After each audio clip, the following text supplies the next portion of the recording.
নমস্কাৰ এই মুহূৰ্তত আমাৰ হাতত আহি পৰিছে এটা গুৰুত্বপূৰ্ণ খবৰ ভয়ানক খৰাঙৰ কবলত সমগ্ৰ ৰাজ্য ভয়ানক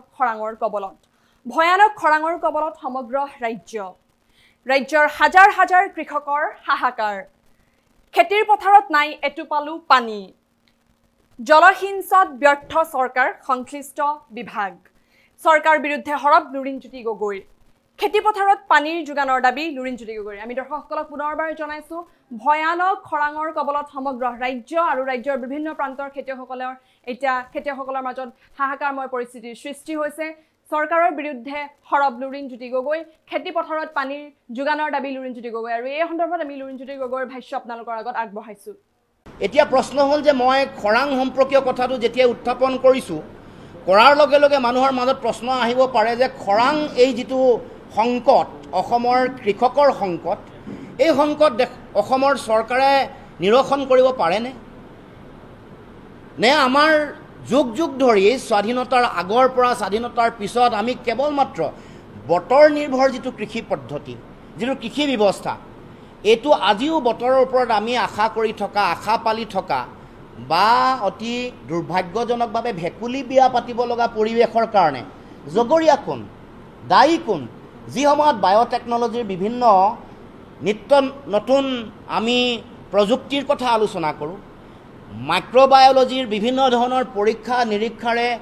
বিভিন্ন পৃথিৱীৰ দেশ ইউৰোপ আমেৰিকা আমাৰ কাষত থকা চীন ইজৰাইল আৰু জাপান যি ধৰণে আগবাঢ়িছে সেই জৈৱ প্ৰযুক্তি প্ৰয়োগ কৰাৰ কথাটো দূৰৰে কথা সুদূৰ পৰাহত কিন্তু অসমৰ কৃষিভূমিত এতিয়া এই সময়ত একেবাৰে ভয়াৱহ এটা পৰিৱেশ সৃষ্টি হৈছে এক অতি খৰাং পৰিৱেশৰ সৃষ্টি হৈছে আমি সকলোৱে জানো যে অসমৰ সৰহভাগ মানুহ প্ৰায় জনসংখ্যাৰ ৮০% মানুহ কৃষিৰ ওপৰত নিৰ্ভৰ কৰে ৮০% মানুহে হয় ধান খেতি কৰে নহয় চাহ শিল্পৰ লগত জড়িত আৰু ধান খেতি চাহ শিল্প দুয়োটাই পানী নিৰ্ভৰ জলসিঞ্চন নিৰ্ভৰ দুয়োটাই কৃষি এইবাৰ জুন জুলাই মাহত বতৰ বিজ্ঞান কেন্দ্ৰৰ মতে ৬০ৰ পৰা ৯০% বৰষুণ কমিছে বিভিন্ন ধৰণৰ কাৰণ আছে সমগ্ৰ পৃথিৱীত গোলকীয় উষ্ণতা বৃদ্ধি বা অসমতো বিভিন্ন ধৰণৰ প্ৰকৃতি ধ্বংস কৰা বিভিন্ন ধৰণৰ জলাশয়সমূহ ধ্বংস কৰা তাৰ উপৰিও গছ গছনি কাটি তহিলং কৰা এই গোটেই কথা বতৰাবোৰৰ লগত আমাৰ যিটো অনাবৃষ্টি আমাৰ বৃষ্টিৰ যিটো হাৰৰ যিটো তাৰতম্য অসমৰ যিটো গোটেই পৰিৱেশ পাৰিপাৰ্শ্বিকতা যিটো প্ৰকৃতি এইটোৰ ওপৰত যে ভয়াৱহ প্ৰভাৱ পৰিছে এই কথা আমি সকলোৱে দেখি আহিছোঁ জানি আহিছোঁ বতৰ বিজ্ঞান কেন্দ্ৰই কৈছে যে এইবাৰ অসমত বিশেষকৈ ২১খন জিলা ২০-২১খন জিলাত বানপানী মানে পানী বৰষুণৰ যিটো পানীৰ যিটো সেইটো একেবাৰে ৬০ৰ পৰা ৯০% কমিছে তাৰ ফলত এই ভয়ংকৰ পৰিৱেশ পৰিস্থিতিৰ সৃষ্টি হৈছে আমি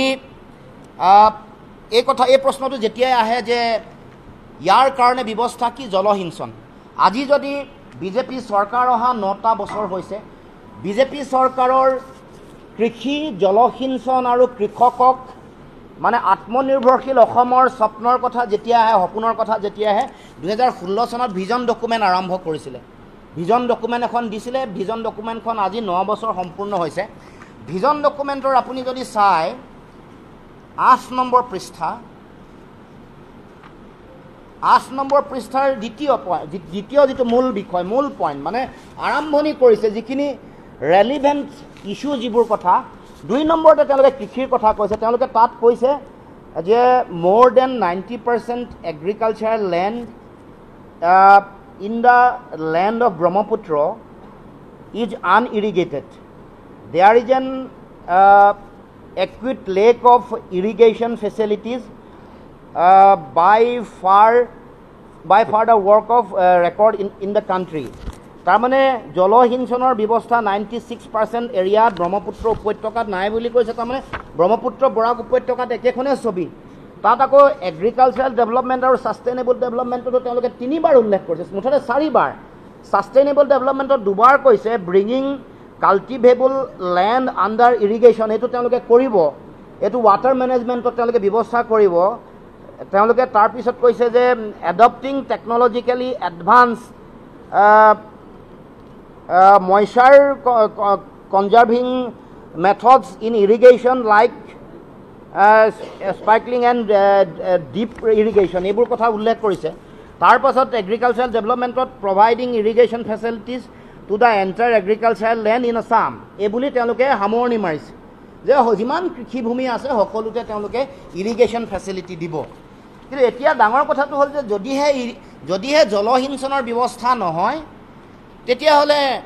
আমি দুটা খেতিও কৰিব নোৱাৰোঁ তিনিটা খেতিও কৰিব নোৱাৰোঁ